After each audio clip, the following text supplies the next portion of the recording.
Welcome back to the Black Revolutionary Collective podcast. Today is not a regular episode. It's a call to action because once and for all, we are going to end food insecurity for our young, gifted, and Black youth. Come on, give the power to the people. Give the power to the people. Yeah, yeah. Give the power to the people. Give the power to the people. Yeah, yeah. By any means necessary. Food insecurity is one of the most urgent and invisible crises facing the Black youth in the United States today. And it's only getting worse because of you-know-who. It doesn't just mean skipping a meal or two. Food insecurity means not knowing when or if your next meal is coming. It means going to school on an empty stomach, watching your classmates eat while you sit there and pretend you're not hungry. It means trying to concentrate on math when all your brain can think about is food. It means trauma, stress, shame. And for far too many Black children, it means falling behind before they ever get a chance to succeed. And that is unacceptable. So I wrote up a plan to fix the issue for good. I took that plan to my BRC members and we hashed out all the details. And here we are officially launching our National Healthy Lunch Program. This is a grassroots, people-powered operation to feed our youth by any means necessary. This program will serve free, nutritious meals to Black students from pre-K to high school for the full 36 weeks of the school year. 3 times a week, on Monday, Wednesday, and Friday, we will prepare, deliver, and distribute healthy lunches to our children across our communities. We'll be starting our pilot program in Chicago. It will not be through institutions that disrespect our humanity, but from us, for us, by us. Understand, this is not a charity. This is what building power looks like. This is self-determination. This is the village reclaiming its children. If the government won't do right by us, then we need to do right by each other. We need to fill in the gaps and take care of our children. And we're going to do it as a united force. We put together a Patreon page so you can donate. Patreon/Black Revolutionary Collective. That's where you can donate monthly. Beyond funding, we need volunteers to help raise funds. We need drivers for food pickups and drop-offs. We need meal preppers to make the sandwiches and stuff. We need people willing to distribute the lunches in the 3 areas that we've chosen to focus on for our pilot program in Chicago, which is Inglewood, Roseland, and the Austin area. We need help registering parents in these neighborhoods or guardians. We need help registering parents or guardians for this program. So either way, I encourage you to get involved any way you can. You must be a member of the BRC to volunteer because we do background checks. They are required. And if you're not comfortable with that, then don't sign up. It's as simple as that. But we are building a safe space for our people. We'll also be holding town hall meetings on the south and west side of Chicago to get the word out to our community about this program. And at these meetings, you will be able to register for the program. Any overflow of lunches that we have from week to week will be passed out to our homeless population in these same areas. Now, a ton of people told me that this was a waste of time, a fool's errand, because, there's already like nonprofits out there doing the same work. And to them, I say this, and I mean no disrespect, though it probably will sound like it. But if all these nonprofits are already doing this work, then why is food insecurity still a huge problem in the Black community? I'll tell you why. Because we think too small. Our heart is in the right place, but we think too small. I can't tell you how many times I hear about some great program, but it's only available on the South Side or the West Side or a different state entirely. We have to stop trying to put a Band-Aid on things that need a full surgery. We got to get organized to fix the problem. This program is about ending food insecurity for all Black children. We will collaborate with other Black organizations willing to participate in this program to build it out, because this is only the beginning. We also want to get to a point where we can make this food available for our youth on the weekends as well as in the summer months. We have to get in the habit of reaching for more, people, not for what they told you you could have. This work is too vital for half measures. History taught us that.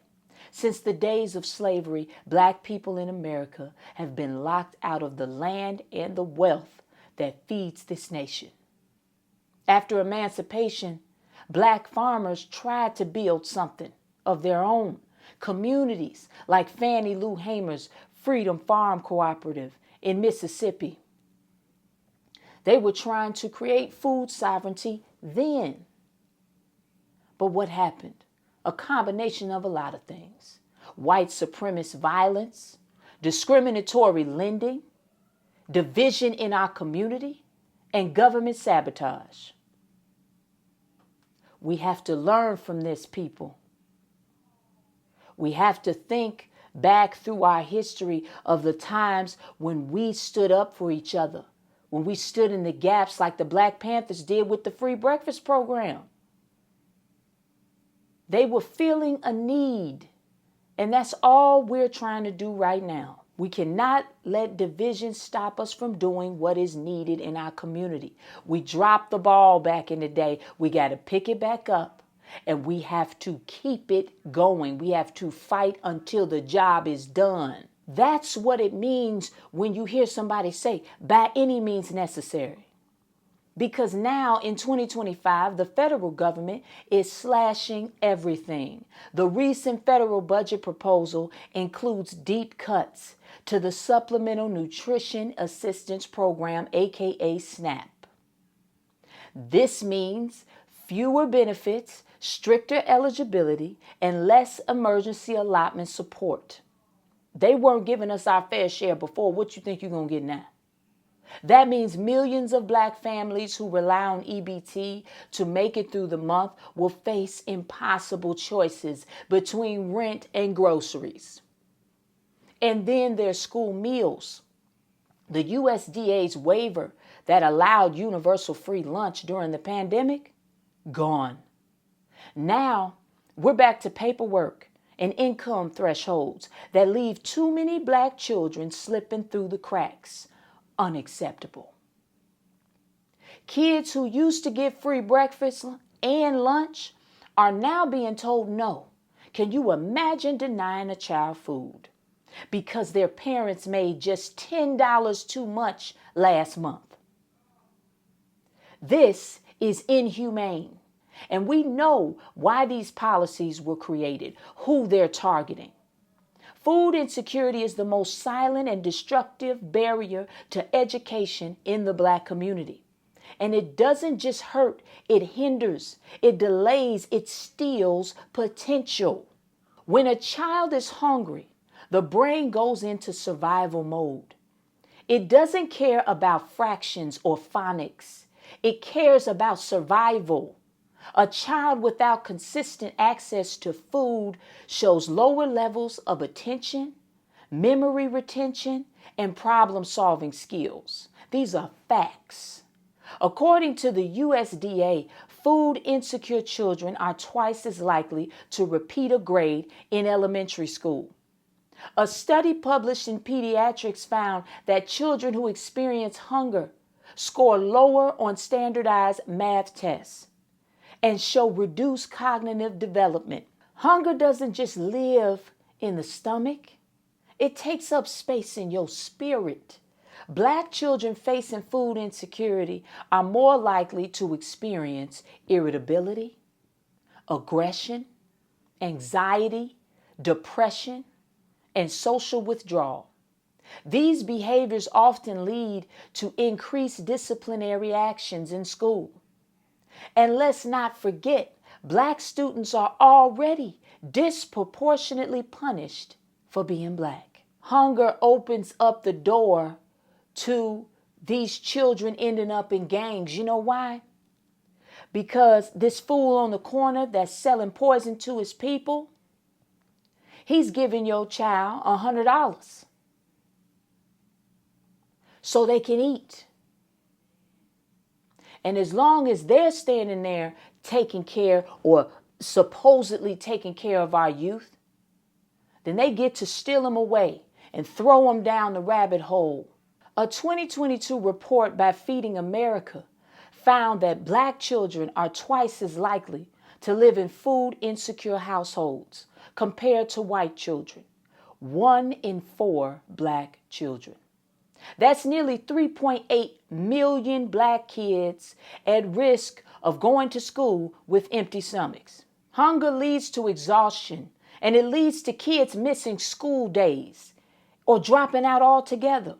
Children in food insecure homes are 29% more likely to be frequently absent from school. This is a fact. The CDC links food insecurity with lower graduation rates, especially among youth from the Black community. When a child is hungry, education becomes a luxury instead of a right. Black children make up 22% of all children in the U.S. experiencing food insecurity, despite only being 14% of the child population. What you gonna do about these facts? Think about it, the impact of this. It's devastating. Hunger hits the brain first. A hungry child struggles to concentrate, to learn, to grow. Malnutrition is linked to behavioral problems, developmental delays, lower test scores, and higher dropout rates. Unacceptable. And we wonder why our kids are falling behind in these underfunded schools. It's not just the inaccurate textbooks. And then it hits their bodies. Diabetes, high blood pressure, obesity. Not because of overeating, but because of undernutrition and overexposure to cheap processed food. Food deserts aren't accidents, people. They're the rotten fruit of redlining, disinvestment, and corporate control. But let me tell you something about Black folks. We may be targeted, but we are not passive. We are not weak. We always find a way, and we have found a way again. Now all we need to do is get organized and do the work. Make the lunches, pass them out. Period. If you can't do that, then donate the money monthly so we can go do the work. But stop making excuses and stop complaining about these kids and you ain't doing nothing to help them. They didn't ask to be here. We are the adults in the room. Start acting like it. And don't be fooled by these padded budgets and polished political speeches. We know what these upcoming cuts mean and what they will mean to our community. They mean more hungry Black babies, more stressed out Black parents, more forgotten Black elders. But we are not powerless. We fight with our unity. We fight with our own gardens. We fight with love and we fight with memory because our ancestors knew the land. They knew how to grow, how to share, how to survive. They're whispering to us now, feed your people. Now, if you made it this far in the video, thank you. Thank you for hearing me out. This episode is brought to you by the Black Revolutionary Collective, and we hope that we've encouraged you just a little bit to get involved in this program. And I also want to thank all my BRC members that helped me go through all the details of the logistics of how this would work and how this could work, and offering your time to volunteer to this program, to help me with the lunches, to help with distribution, to help with the pickups. I appreciate all of you, and I am humbled and honored to be your leader. This organization has been a dream of mine for a very long time. I've always wanted to fill in these gaps in our community, to bring us back together, to help build the institutions we need to separate ourselves from these systemic racist systems that we actually don't have to live in or live with, to live here. And to every black child out there going to bed hungry, I want you to know we see you, we love you, and we are fighting for your right to be fed, to be full, and to be given every opportunity that this life has to offer. Not just because it's our responsibility, but because our love for you is unconditional, and there's nothing we won't do for you. There will be no empty promises from me. A lot of y'all don't know me yet, but what you will find out is that I always do what I say I'm going to do. So if you with me, then you with me. Let's get to work. Because the government is slashing SNAP benefits and rolling back free school lunches. Millions of black families are going to be told once again, just go figure it out. No support and no shame from the very systems that caused the suffering in the first place. And that's all I have for you today, y'all. I'll see you next week for another episode of the Black Revolutionary Collective podcast. As always, I love you, black man. I love you, black woman. I love you, black children. Knowledge is power. Power to the people. Come on, give the power to the people. Give the power to the people. Yeah, yeah. Give the power to the people. Give the power to the people. Yeah, yeah. By any means